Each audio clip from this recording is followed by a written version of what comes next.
Bienvenidos. This is a podcast that explores Latinx media and culture in its many forms. I am Dr. Rojo Robles.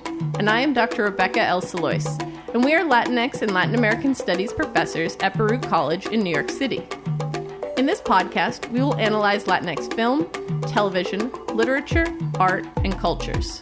We will consider how these works are perceived, analyze them, and investigate the real-world reflections and implication of that work on Latinx cultures in the U.S. and beyond.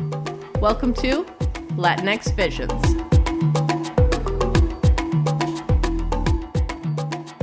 Bienvenidos, bienvenidas, bienvenides. Welcome back, everyone. Welcome to our final episode for this season.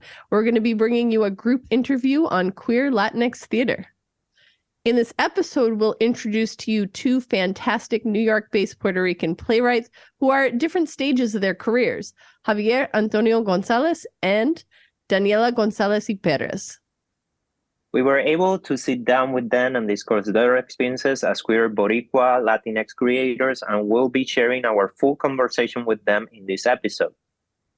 You may notice some sound distortion in the first couple of minutes of the conversation. I was getting a little bit of buzzing or static through my headset, which was coming through on everyone's speakers. I ended up unplugging them and the audio quality improves drastically after that, so no worries. The issue lasts at most 2.5 minutes. So we fixed it as best as we could, but we didn't want to lose Javier's answer to our question. After the conversation concludes, we will come back and provide you with a couple of queer Latinx plays or playwrights that you might wish to check out after you have looked into Javier's and Daniela's work.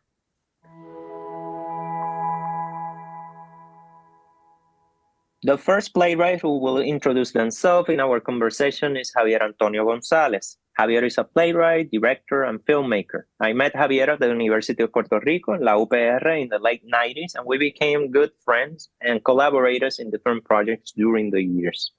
Javier is the artistic director of Caborca, and they have served in this capacity since the founding of this bilingual theater ensemble over a decade ago. For over a decade, they have authored numerous work with Caborca, including La Invidia, Distant Star, which is a work adapted from Roberto Bolaño's novel of the same title, Zoetrope, Open Up Hadrian, Barceloneta de Noche, and Floridita, My Love. Their film, The Entitlement, was released in 2018, and it is about a young woman who, upon arriving at an idyllic retreat for the suicidal, finds herself investigating a mysterious death away from the watchful eye of an enigmatic doctor and his wife. Javier also directed the short film Patitos Comiendo Arroz, inspired by the queer writings of Manuel Ramos Otero, a groundbreaking escritor diasporican. Javier earned their Bachelor of Arts from the University of Puerto Rico and their MFA from Columbia University School of the Arts. They've taught at DreamYard Prep, LaGuardia Community College, and recently they directed a production of Electra at Barnard College and one of The Lower Depths at NYU. They were a Van Leer Directing Fellow, a Public Theater's Emerging Writers Group member, and a recipient of a Global Connections in the Lab grant from Theater Communications Group. The second playwright to introduce themselves in our conversation is Daniela González y Perez. Daniela is a queer Puerto Rican actor, playwright, and teaching artist who was born and raised in Brooklyn. They earned their Bachelor of Fine Arts in Acting from Brooklyn College and have also trained at HP Studio and Terry Schreiber Studio. They are a proud member of Inter's Unit 52 and the Latinx Playwrights Circle and a teaching artist for the Manhattan Theater Club. They're currently acting in the 30th marathon of one-act plays, which take place at the Ensemble Studio Theater here in New York and have been in 2 world premieres, one with Rattlestick Theater and one with Inter Theater. Some of their plays include Alien Strippers, The Martian King, and Unofficial Girlfriend, among others. Their writing explores the intersections of race, ethnicity, gender, and sexuality, and religion through fantasy, magical realism, science fiction, and, as they call it, that Brooklyn shit. Their goal is to confront and/or reject societal norms, barriers, and the displacement of different peoples. Daniela was a 2022 fellow in the Latinx Playwrights Circle intensive mentorship program mentored by Migdalia Cruz. This resulted in an industry reading of the play Ángel y Chupi, the reinvented queer tale of the Puerto Rican chupacabra.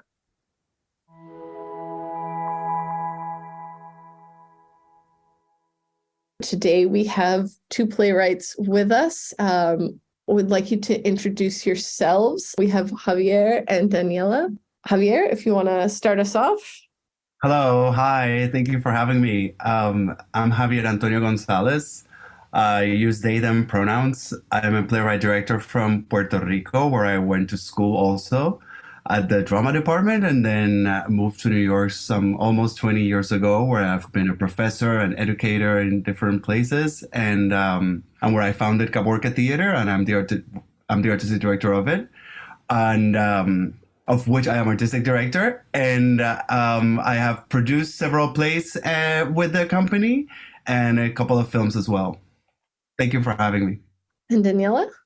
Awesome. Hello, my name is Daniela González y Perez. I go by they, she pronouns, and I'm a playwright, actor, and teaching artist from Brooklyn, New York. And yeah, I kind of just started my playwriting career in the past few years. So I'm very excited to be here. Thank you. Yeah. Excited to have you. Yeah, really happy to have you.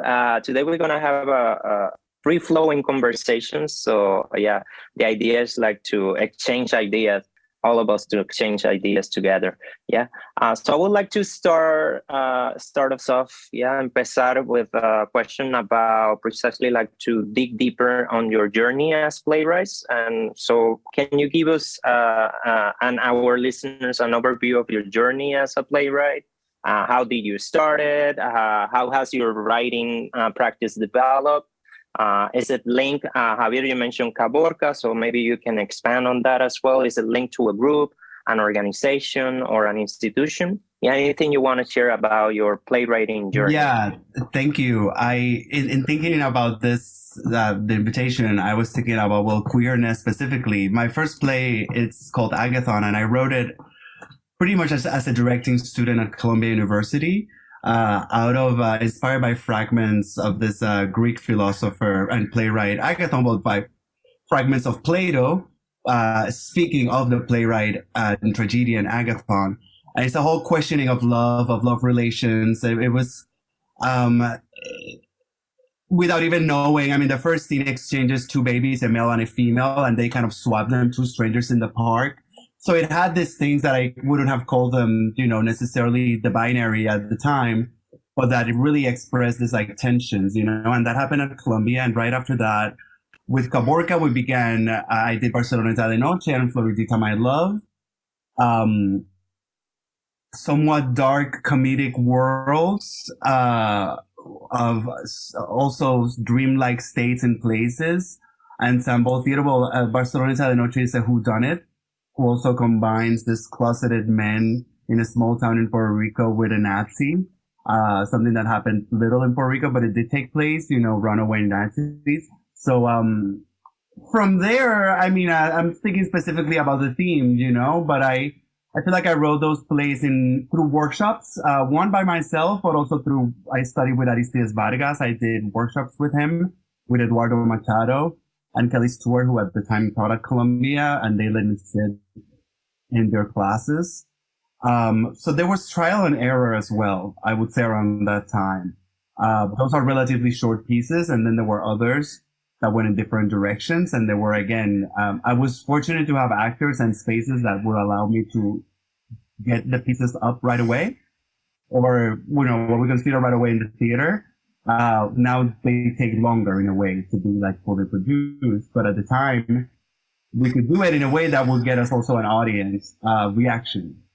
And then after that, other larger productions such as Open Up Hadrian, which deals very specifically with themes of homosexuality and the closet and power, and after that, with Zoe Trump, which deals more specifically with femininity and the place of women in the world. I mean, I like that you were talking about sort of starting off with shorter pieces, smaller pieces that kind of got you into that flow. Daniela, did you sort of have a similar experience with starting with smaller works, or did you just like dive fully in?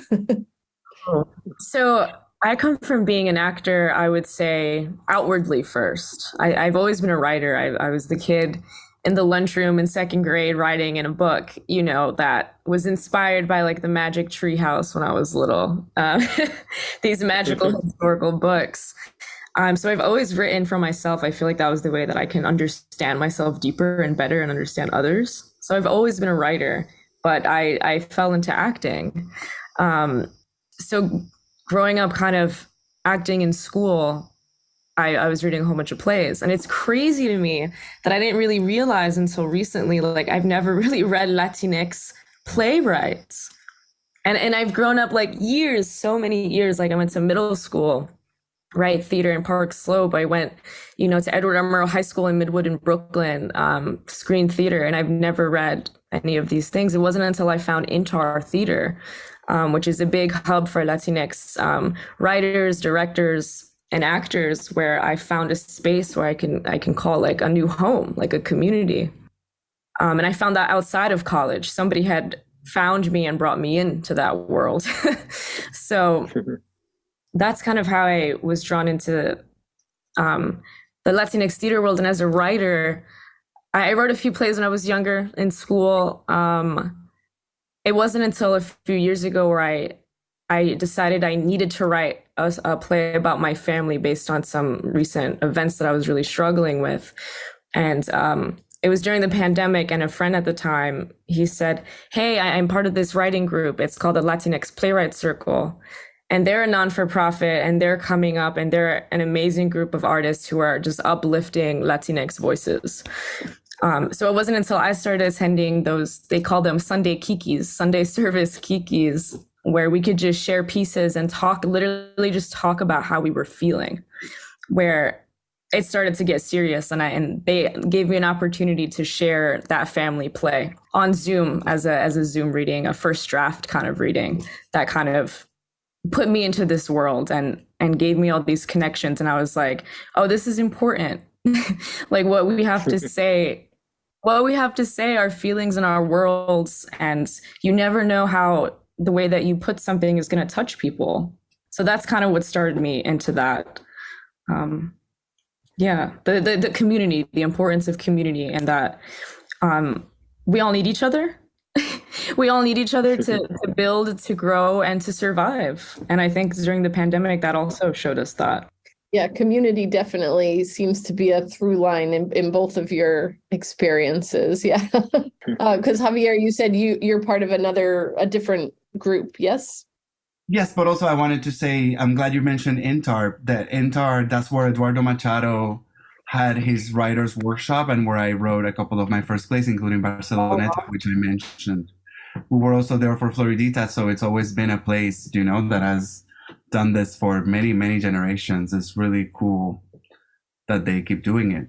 Well, I have a theater company, Caborca. Aside from my work as educator and director, I create with a group of actors. Though mostly I'm the writer, there is always a collaboration aspect, even from what the stories are about, what the characters are, who the characters are, what las situaciones, ¿no? La estética de la obra, los mundos que se crean en estos espacios son muy colaborativos en Caborca.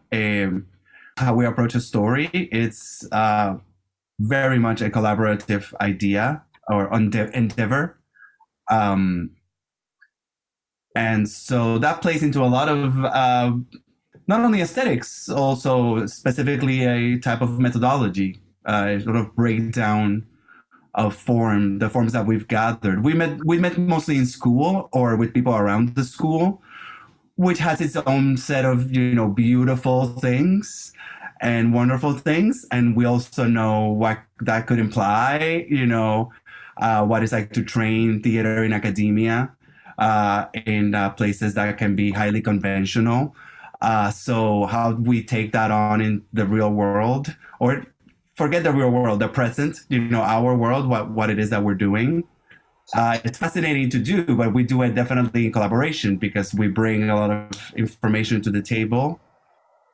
Some of it that is being challenged has been for a while.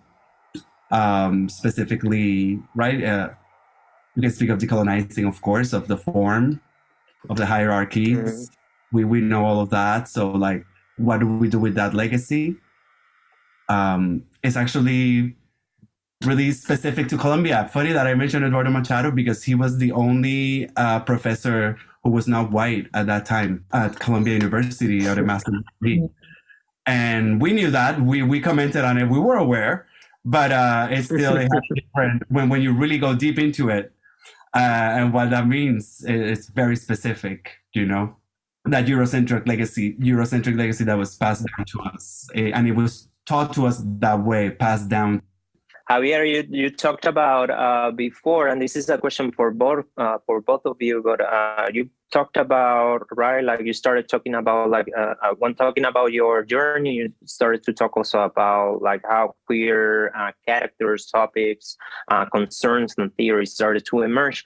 And I have that question also for Daniela, but also then, Javier, you can also like perhaps join in and dig deeper, right, on how that consciousness or how intent that very conscious intention of representing queerness started to happen in your work. It's so interesting because I think for me it's not a thought in the forward of my mind, because that's just how I exist. Mm-hmm. Right. So when I write these characters, I'm not thinking this character needs to be queer or, not. I'm like, okay, what story do I feel like I need to tell at this moment? And then exploring the emotions and the thoughts of those characters. And they just so happen to sometimes be queer. My latest play that I was in the intensive mentorship program with the Latinx Playwrights Circle, where they gave me a mentor, and my mentor was Migdalia Cruz, who is a Puerto Rican legend of a playwright. And she's incredible. And she was actually the mentee of Maria Irene Fornes. So there's just like a big, huge legacy there. Yeah. Whose plays, I still need to catch up on reading, after coming from a certain place. And my play was called Angel y Chupi, the reinvented queer tale of the Puerto Rican chupacabra. So I got to showcase that at an industry reading that I had, and I invited a whole bunch of communities, some theater professionals. And it was a beautiful celebration. And when I went into writing that play, there's an angel character and a chupacabra character. And they were both, genderless. And it was interesting to me because I didn't go in with that idea. But when I was like, oh, an angel and chupacabra, like these are spirits. These are genderless spirits. And it made me think about my own gender. And you said decolonizing, right? Decolonizing gender and sexuality and labels. And I was like, I wrote the angel for myself. And then I was like, wait, could I even play this character? I didn't identify at the time with, they pronouns or anything like that. And as I continued writing this play, and the more I thought about it, I was like, I believe I'm a spirit. And if I believe I'm a spirit, a part of my spirit is genderless. And that helped me call myself with they, she pronouns. So it was like an interesting journey of what you kind of write and then what you realize after. But yeah, and from that reading, I realized I had two non-binary actors play the angel and the chupacabra, both Latina, and it was incredible. And that was one of the first times I've ever seen that.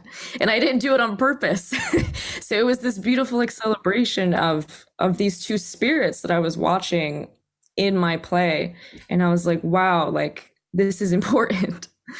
And the people who came who also felt similarly, I think felt that too. And it was really important, I think, for the community, for myself, and for those who weren't in that community, just to witness these beautiful artists tell this story about, it was mixed with religion, reincarnation, some Christianity, baptism, but in my own kind of recreated, reconstructed way. I love exactly. I'm just going to agree with the bit about how it reveals in the writing. One of the plays we're working on, it's called Rubali, and it's about the imminent extinction of the North Atlantic right whale. And I wanted it to be a play without humans, and it became impossible, like global warming. You really cannot do it without humans. So they're there, and the characters are called they. It's an activist And them are all these people who are basically special interests, more like a chorus. And I wrote that a while ago. And just, I also started writing in in Español inclusivo, changing, the gender dynamics throughout, speech. And it was long after that I decided that I needed to change my pronouns, or that I realized I needed to change my pronouns. So it became very clear through my writing first, as other things had in the past. My relationship to religion also, I could see it closer first on the page, and then later on to really understand how it got there, certain things that we just carry, and a matter of identity and what it's personal. And it goes back to that school of writing with all these great teachers that has to do, around INTAR, that really has to do with honesty of character and of the voice that is speaking, and that is speaking in the case of the theater, in the case of the author writing it, that voice and its truth. I love that in both accounts, right? Because now it's making me wonder, does the queer community inform your writing, or does your writing inform your role within the queer communities, or do you even feel a part of that community? For me, thinking today, I was just to me, my experience of gayness or LGBTQ definitely goes back to a drag show and a bar. So that a lot of my aesthetics that have to do from that place, the aesthetics that have to do with queerness definitely come from I wouldn't call coldness, but from that distance, artifice, beautiness, amazingness of the drag show, and definitely the world of the bar as well. It's just definitely part of what it was in my formation, and so in a way I admit that and let it just be a part of my aesthetic, if you will. Can you re-ask that question? Because I love how you phrased it. I just want. You're talking about your determining of using they as a pronoun for yourself, and I was kind of made me wonder if it was the community, the queer community, that informs your writing, or if your writing informed how you see yourself within that community. Oh, I'm sorry. I took it back to to what I understood as my queer community. I might not understand the question fully, or not know how to address it. Yeah. And that's fair too, right? Because maybe it's not something you've ever had to sit and think about, and we're being super academic here and being think about your queerness and label that in connection to your writing, right? It might, kind of like Daniela, you were saying before, you just kind of wrote these characters this way. It wasn't necessarily actively intentional, but it turned out that way. So I think that's what kind of made me think is it the community informing your writing, or your writing informing you within that community? I will say, I think it's a bit of both, but I will say that for me, I feel as a queer person, I feel like I don't have much of a queer community. I feel like I feel like I've found queer community through theater. So that's where I know most queer people from. I don't really, hang out at bars or clubs and stuff like that. Even when I did, I feel like it was very much for very specific reasons. People, in my experience, were there at certain times. Also, the times that I was in parts of my life doing those things. So it's interesting, because I feel like only recently, through theater and through writing my work, I've found actually others that are like me and similar to me, and who've reached out to me being oh, your work, and this is what you do. And I've been wow. So that's my writing seems like it's connecting me to more community. But I also think that, we're all affected by outside things. So I also feel like there must be things that I might not even be as conscious of that are affecting my writing. Because queer community, I can say some of my writing is affected by my relationships, with other, queer people. So I think in that sense, that's how it affects my writing. But as groups of community, I would say that's less so at the moment. So a bit of both. Love it. Daniela, I was at the reading of your play, the play that you mentioned. Is it called like Chupi and Angel, right? If I'm not mistaken, or Angel y Chupi, right?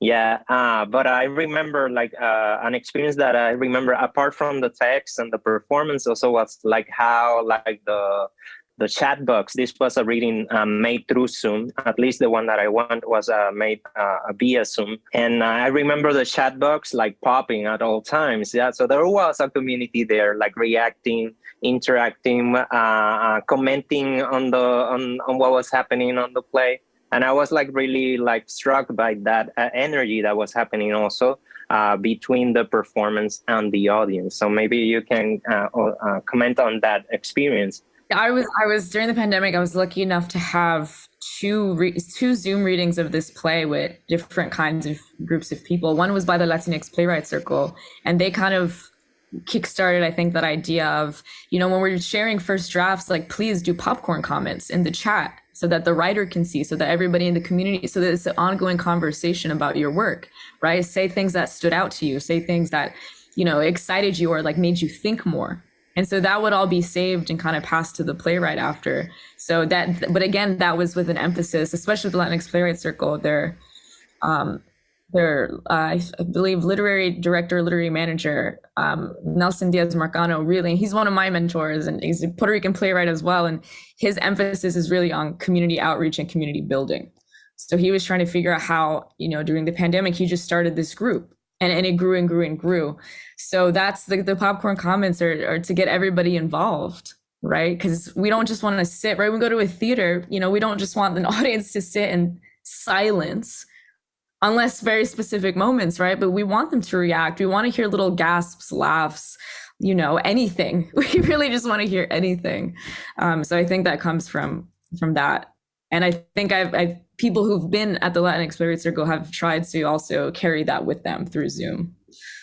Yeah, and Javier, you have also like thinking, continuing like this topic of tema de la comunidad, right? It's also like thinking about your short film inspired by Manuel Ramos Oteros, a very important queer Puerto Rican writer, right? Like the short film is also like about community, right? It's about like, and it's very meta, right? In the sense of thinking itself through the community and thinking Manuel Ramos Otero through community. So maybe you can like share a little bit on that. Yeah, Patitos Comiendo Arroz is the chapter that Jose Pepe Alvarez sent to me and said, I would love to see what you can do with this. And we just had different conversations, took us in different directions, very open and I would say almost loose. And then slowly I just came through with this kind of map of images, all being shot in this apartment where several members of the company actually lived, the backyard, the basement, and it's an improvisation really the whole time. It's like an open game. No one really knows what is going on in the piece. It's just evocative, almost alter ego of ourselves, but also a very clear play of gender roles, of makeup and different, wigs, facial hair, people, dressing up, and a very obscure kind of narrative. And what I was doing was really, creating this. I remember having a sense while reading Manuel Ramos Otero of things changing quickly or of the ephemeral, and thinking that the company one day, it's one of our obsessions in the theater is that things really just end. And so I remember feeling that moment was going to change, or that it was not going to last. And that moment, I mean the way we were all together here. And so I, with that in mind, created a piece around a group playing around, a group of people playing around, relaxing, joking. We don't quite know what it is that they're doing, except just like reveling in their like joy in the little theatrical games with some obscurity, but also with a sense of play. I know, Javier, you say you've been in New York 20 plus years or so, yeah? It's 19, actually. It's going to be 20 very soon. All right. All right. And Daniela, you grew up here? Yes, I did. Okay. So, we were thinking about sort of the New York City tradition of like queer culture, spaces, and activism, but specifically in the context of like Puerto Rican, Black, and Latinx figures, these sort of groundbreaking figures. Would you say that your work, or maybe just the communities that you're a part of, that it's in dialogue with this sort of history of these different spaces and communities? I mean, I know, Daniela, you mentioned your sort of mentorship with previous playwrights, and then there, like, you come from a long chain of amazing female playwrights. But how would you connect what you write or your works in general with that sort of history of activism and queer culture and that sort of thing? For me, I think it's still trying to discover those playwrights, especially Latinx playwrights and plays, because I had nobody to show me those until more recently. So I'm still kind of trying to digest and take in as much as I can. But when I learned that, I mean, one of the greats, Maria Irene Fornés, that she was queer. I think she was gay. And that, she's one of the greatest. Like, she was around for so long. She wrote over 40, 50 plays and directed them, So that was I watched a small documentary on her, and that was kind of inspiring just to know. And the way that she used to create, and she can create something out of nothing. She would take like little postcards and she would like shuffle them and then pick something. And then she would write a whole play based off that one postcard. I love that. Yeah, I teach my students about that when we do her plays in my class as well. I'm like you could just come up with a whole story from one little postcard. Yeah, and I would say that now in the theater scene, that, and especially from INTAR, there's a playwright. His name is he goes by, I think they C. Julian Jimenez, and he's somebody who's had his work at INTAR and is super queer and fantastical and wonderful. And so I'm I feel like coming up with these playwrights who are really just starting to get into a more mainstream theater, who are queer playwrights. Javier? Well, I think of two things. I think about the spaces where we've been, like Pregones, for sure. I think our first production of Zoetrope is what it is because we were there, because we developed it there for some time in 2 residencies. And I am talking of its aesthetics and through that way about its, in a way, queerness. I think also with Yati, where we were a couple of times at their festival, Inter as well, Latea. But when it comes to activism, to me, there are so many levels to directing a show and to working in collaboration. So I kind of allow each show to kind of be its own thing.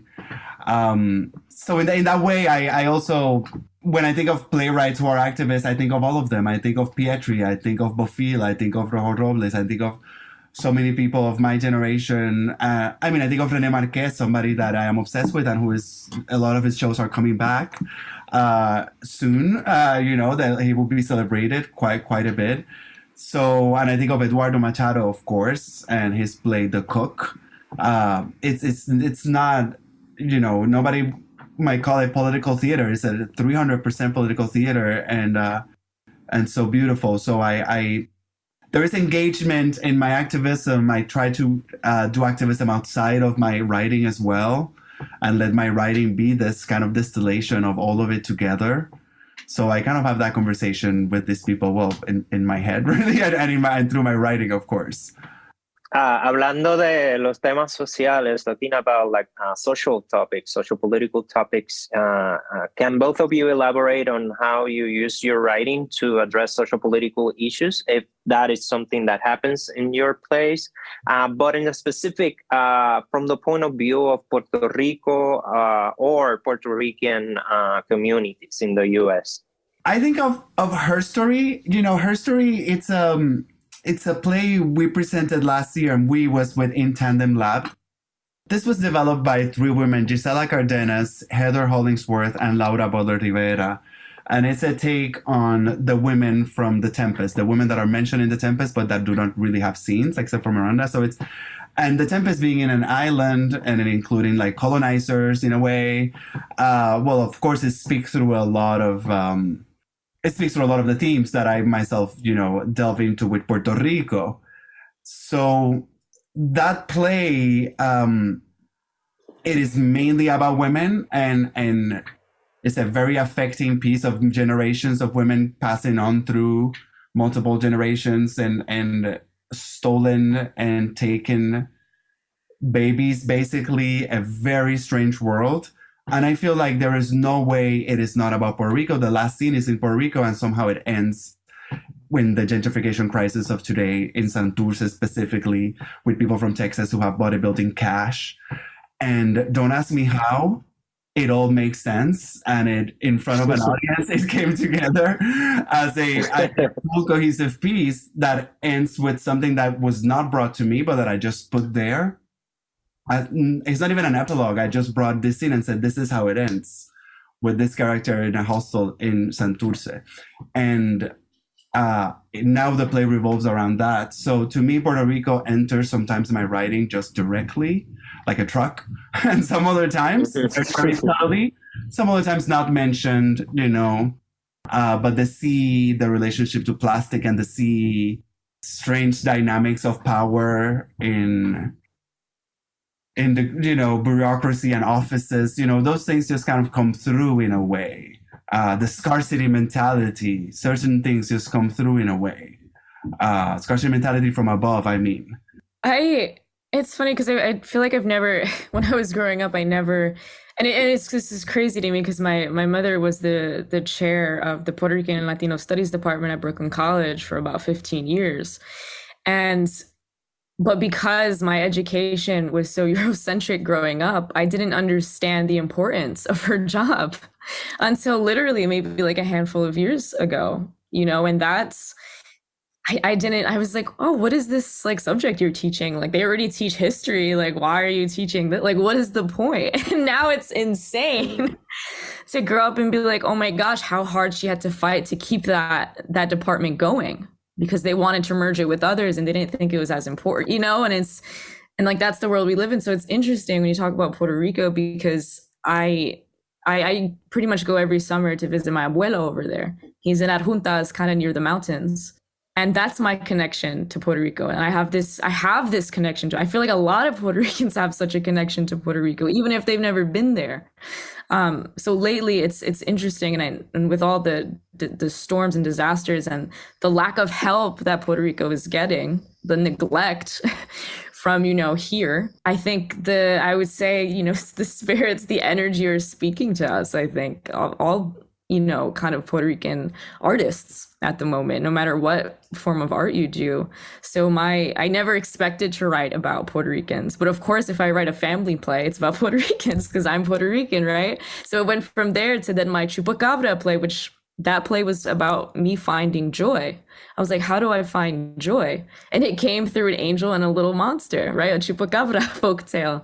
And now my next play is more of my revolution about Puerto Rico, which I never expected to do either. My next play is about how kind of trauma affects memory in this, with mostly group of women being hunted by the government in Puerto Rico. So, I'm working that out, and that's becoming super political, which I never expected. And to try to find those answers of, what is this play about? I went to Puerto Rico a few months ago, and I was sitting on the balcony outside in the dark, listening to the coquis making sounds. And I remember asking, like, I was sitting there and I was like, what is this play about? Like, can you help me? Help me with this play. I'm a little confused of what I'm supposed to do. And I kid you not, a moment later, something flew by me. I was like, what is that? And it was on the ventana, like there. And I go inside, I take a picture, I go inside, I'm like, abuelo, what is this? What is this like creature? And he goes, an esperanza. And I was like, which means hope. And I was like, whoa, they answered me. So I'm exploring now, like, how do we give hope?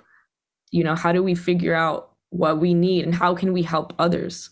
And a great example lately is one of my cousins in Puerto Rico has a non-for-profit called Mi Patria.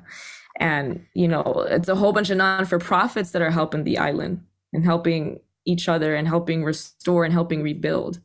And I think that's so important to highlight and remember. Love when you brought up like your mother chairing the department and that struggle and how that can and how you now see that sort of connection, because we're professors in a department that just established a major on Black and Latino studies, right? And so we're kind of like, we had to fight to even get that seat at the table here. To have these works that are written by, Puerto Ricans living here in New York that we can share with our students to show them like, hey, this is relevant to the here and now, and it's relevant to the history and to your future, where you came from, etc. I think those are the tools that we want to have to be able to share with our students down the line. So I'm very grateful for you all having these works out there in the world. Yeah, shout out to Professora Maria Perez y Gonzalez. Yeah,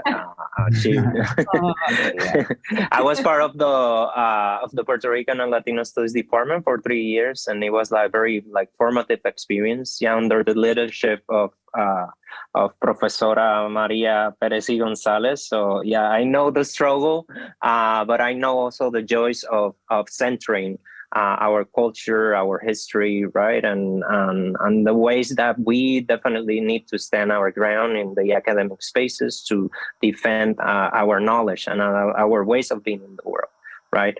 So I'm glad that that has been part of the conversation today as well. And I know you're not alone, Daniela, because I teach a class on Latinas, and my students will be like, I never read a book by a Latina author, or, even my introductory classes, they're like, we never learned about Latin America in history class. Like it doesn't even cross their radar until it does. And then it opens up this whole world for them. It sounds very similar to your experience, which is, be a great thing for me to share with them in the future. Yeah, absolutely. Oh no, I wanted to say that the writer Kiara Alegría Judez, she's Puerto Rican, and I think she's one of the biggest names right now, creating works like that. And I just saw her play at Signature Theater, My Broken Language, and she kind of tells her story about why she writes, and I could connect with that. And her, she says she sees her family right on stage. She gets to create this for her, but also at the end, she says that she's queer, which I didn't know, and I thought that was so awesome. And I was like, wow, okay, we are here, we are making grounds, and we're creating our own canon, right? Like I think that's what we're all kind of doing right now and fighting for, is this new canon of works. I would like us also to talk a little bit about spaces, and reception in different spaces, like thinking about Puerto Rico, thinking about New York. We have been talking about the two spaces, geographies, imagine enclosures as well, right? But if you would like to compare the reception of your work in different spaces, perhaps in Puerto Rico and New York, or perhaps New York and other cities, or since we also have the experience of the pandemic, how the abstract space of Zoom perhaps could be how do you have experienced the reception of your work in all these different spaces, physical spaces, abstract spaces, imagined spaces, perhaps, right? Just thinking about reception and thinking about relationship with audiences, relationship to communities, etc. I love that question. I wonder sometimes what audiences actually think coming out of the theater. I'm very lucky these days to have, places that are asking me back, and universities like Barnard, where I'm going to be again this year. That's where I did a Zoom show, not of my writing, but it was directing, and it was definitely a new experience doing a whole show live on Zoom with actors all over the country. So thankfully, I'm going to be back there. In terms of different spaces where Caborca has been, likewise, we have been in most of the Latina theaters in the city, and thankfully we maintain a good communication. So don't quite know how to answer the question beyond that, like being very lucky and feeling grateful that we continue to like grow an audience. That doesn't mean it's easy to get an audience after the pandemic. I've talked to different people, and the struggle is there, but that's kind of a different thing. Just I think a disconnect has taken place. In general, people feel differently as they did before. But I can say it's a good time for us in when it comes to community, being at Clemente Soto Vélez again for Borimix, being at the New Ohio. We're going to be there in February and at Borimix next week. So it just I'm feeling grateful these days about that. I don't hear a lot more about the critique of our work unless it's written and published. I really don't hear a lot. So. Javier, recently there was an event, right? That I considered an event of self-reflection, un espacio seguro en la Universidad de Puerto Rico. And when thinking about this question, I also was like thinking about that, right? Because that was an event about like thinking about two very important and groundbreaking productions that were claiming spaces, right? But also that allowed, the cast, the production team, but also audiences to actually like be in conversation in a new way. Yeah, so maybe you can share a little bit on that as well. Thank you. Yes, Rojo, it was called Un Espacio Seguro and a Safe Space. And it was a reflection on two clandestine productions and a bit more of a couple of more events that took place in the theater of the University of Puerto Rico when it was closed in early 2000s. It was closed for about 5 to 6 years. Some money disappeared, so we didn't have it. And we found a way to break in and did a couple of productions there, mainly by Aristides Vargas, written by Aristides Vargas, La Edad de la Ciruela and El Deseo Más Canalla. And so 20 years later, after many conversations with many people, I decided to at least bring everybody together on the stage and reflect, since it was actually quite dangerous. And one of the things I love about the theater today is how much it's changing the works as a workspace, as a space that is much safer now than it was ever before, how it is definitely inclusive in matters of access, matters of treatment. And we can go down the line of so many things that are changing, and it feels wonderful to be in that changing landscape. Where theater has been, as we know, a very oppressive space in certain spaces. And so Un Espacio Seguro allowed us to reflect on the whys and reconnect, tell a couple of anecdotes, and then there were more reflections about the Aristides Vargas work in Puerto Rico, which has been now over 20 years of many productions of his work. He's produced more in Puerto Rico than I think anybody else, probably, than any other Puerto Rican playwright, and that is a really special phenomenon. And Aristides was my professor and a professor of many in our world, playwriting and directing, semiotics. So it's speaking of all of this teachers, professors, it's important also to bring him back, because the event also brought back really thinking about his legacy and that of his company in Puerto Rico, Mala Yerba.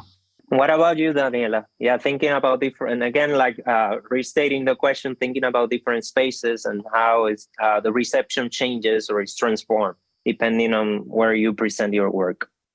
Yeah, I mean, I could just speak on the Zoom versus my in-person reading. It was great seeing the popcorn comments at the end, but we couldn't hear anybody laugh, right? We couldn't hear any other reactions, so it felt very personal for me just to kind of watch the actors. But it was stimulating to read the comments. So then versus in person, it was great. It was amazing to hear a lot. It's different when you're in the room. You need to be in the room to feel the energy of the audience and the people and how your work is kind of being received.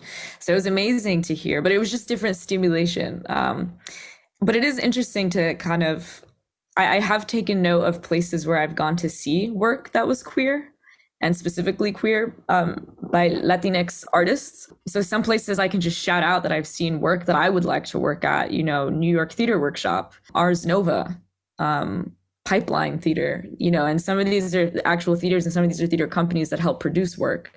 And those are places that I've just been looking at and just to see how they take care of an artist and what opportunities they give them. But also it's interesting. I just went to see this is at 59 which is kind of on the Upper East Side.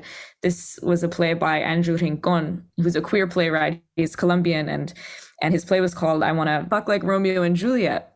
And that was the first play that I've seen. It's a small space in 59 in the theater specifically that they were in. They were in the smallest theater, but it was one of the most utilized spaces I've seen in that theater. I used to work there when I was younger as an usher.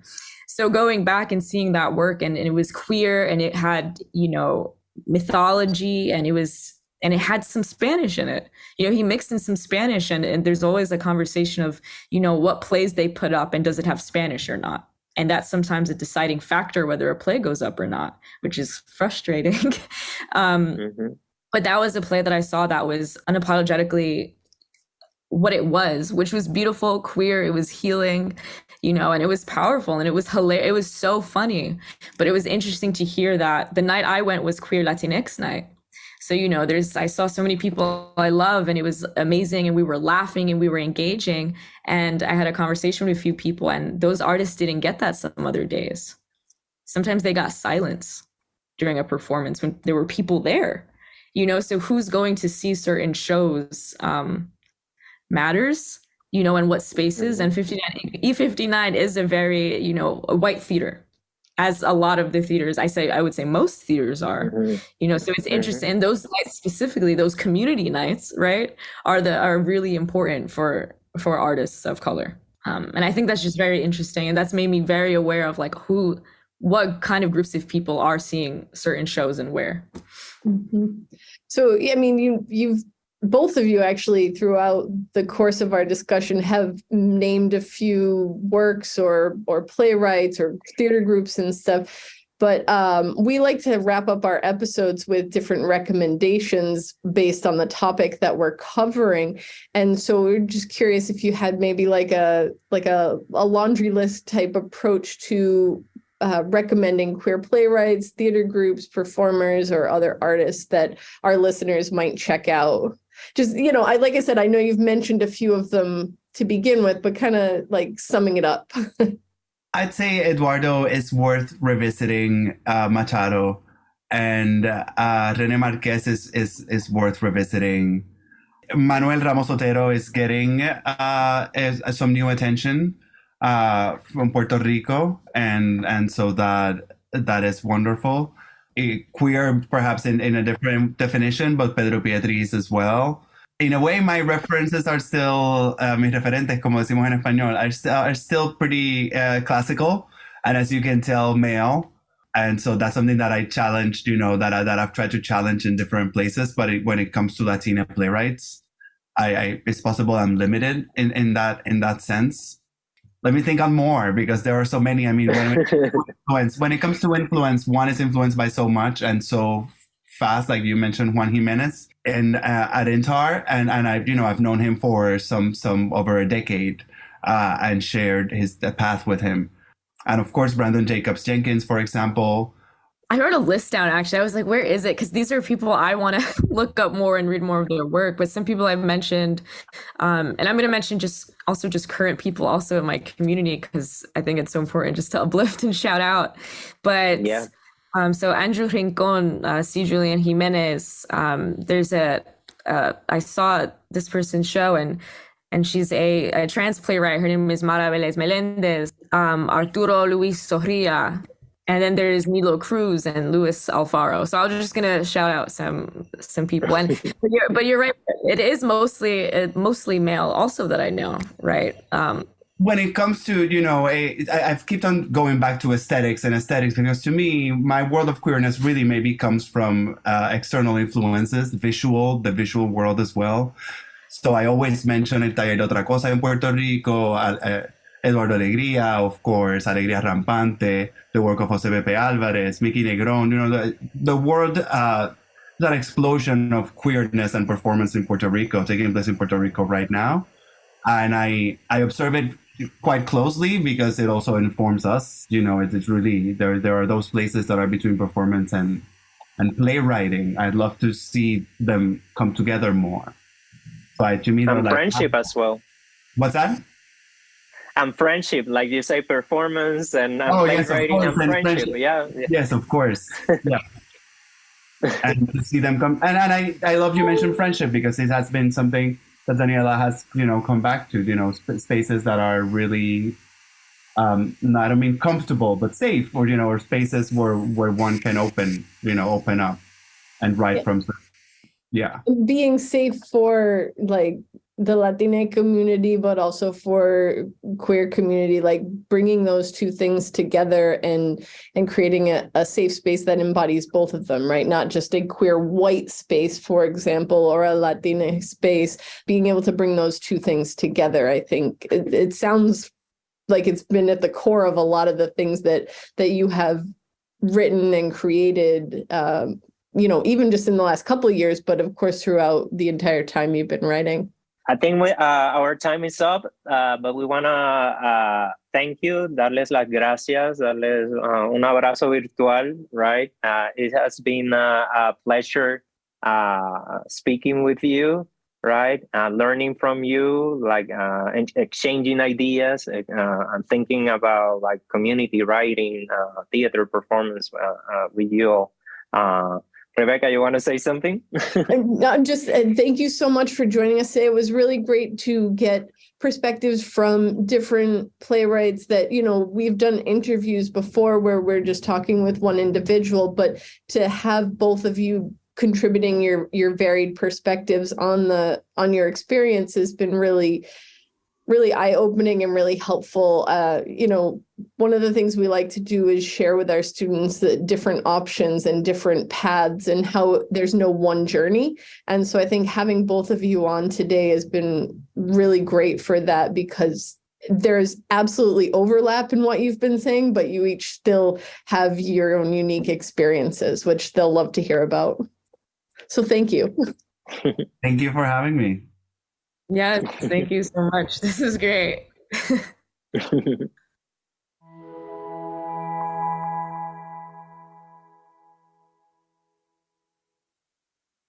I really enjoyed having this conversation with both Javier and Daniela, and we hope that you all enjoyed listening to it.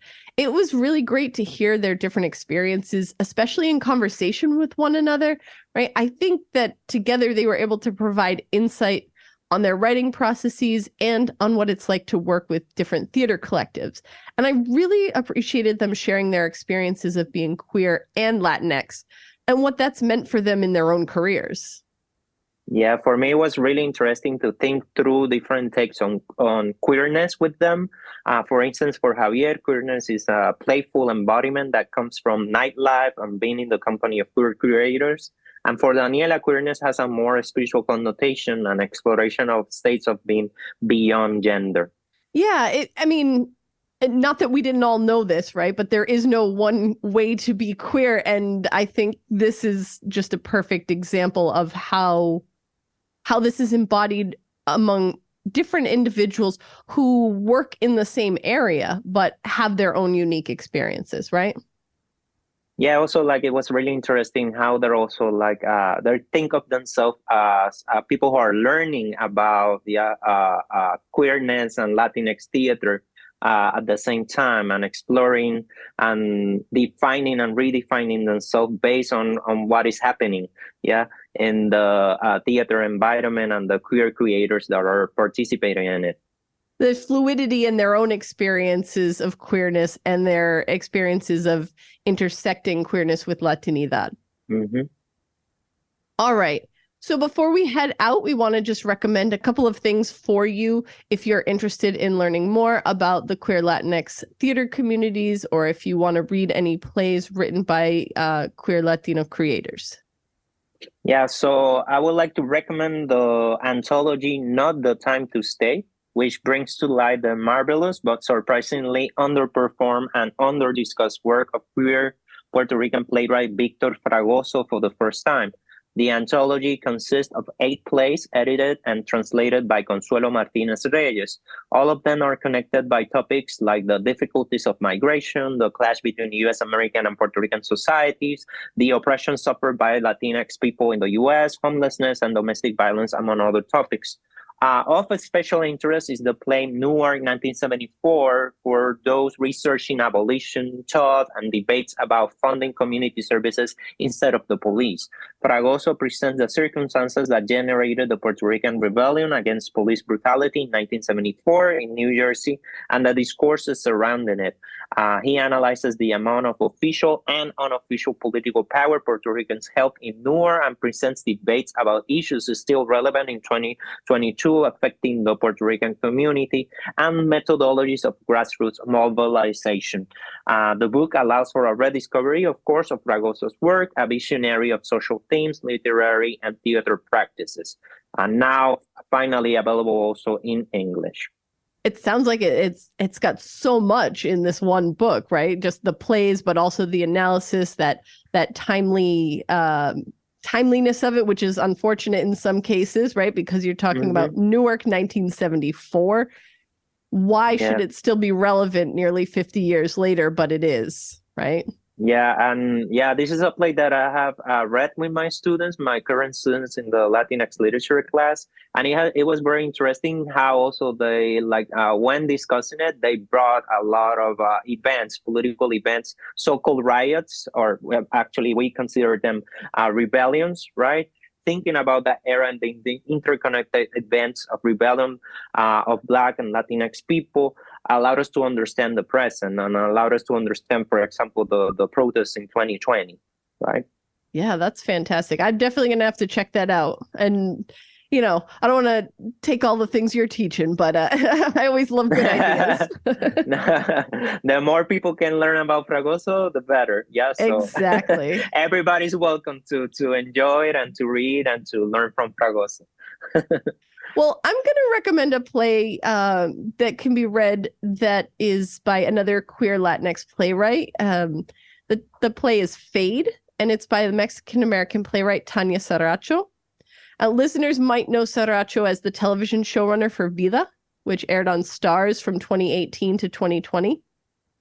But before Saracho entered the world of television, she wrote numerous plays, I think 20 or so plays. It's very prolific. Yeah, and I think that's a logical jump, right? From theater to television, there is similarities in the structure there. Fade was the last play that she wrote, and it was written in 2016. And it makes sense if Vida started in 2018 because she needed some time to kind of develop the storyline for the show before she tried to sell it and then film it.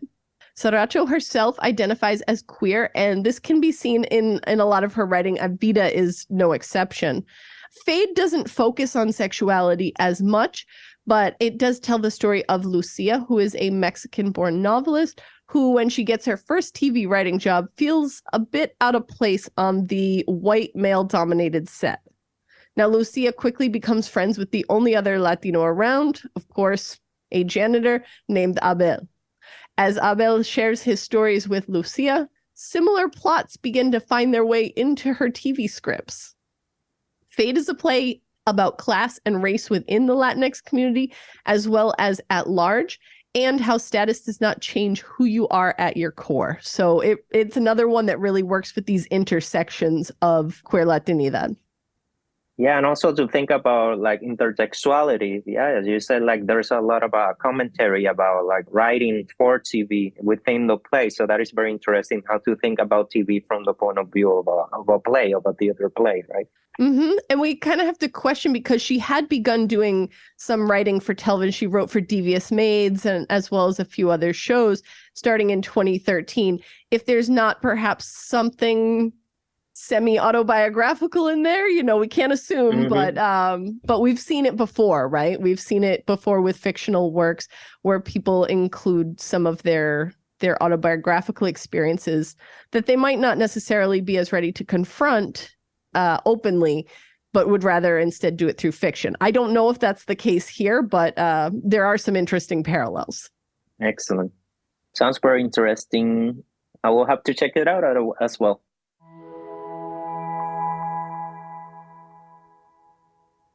So thank you for joining us for this episode. Before we sign off, we want to share some feedback and comments that we got from a listener in one of our season 1 episodes. Yeah, responding to our episode with Carla Cornejo Villavicencio, another Latinx queer writer, Eric Martinez Valerio said, Carla Cornejo Villavicencio genuinely cares about the stories and the people she writes about. I remember her saying in the podcast that the writing is not meant to appease anyone. There is truth in that because when you try to appease the reader, you will try to end the story with achievements or something resulting from hard work. Rather, what Villavicencio is demonstrating is that the hard work still isn't over for a bigger portion of undocumented immigrants, and they are still working under harsh conditions to make the bare minimum in this country.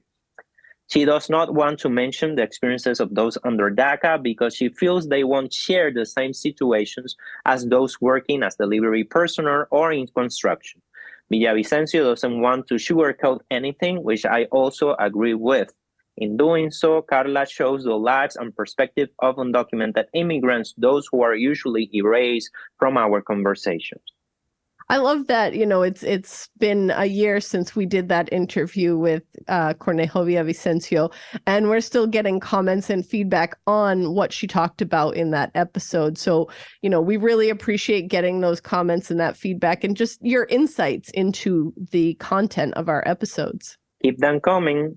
So thanks for that message, Eric. We really appreciate your comments. And remember, you too can share your comments with us.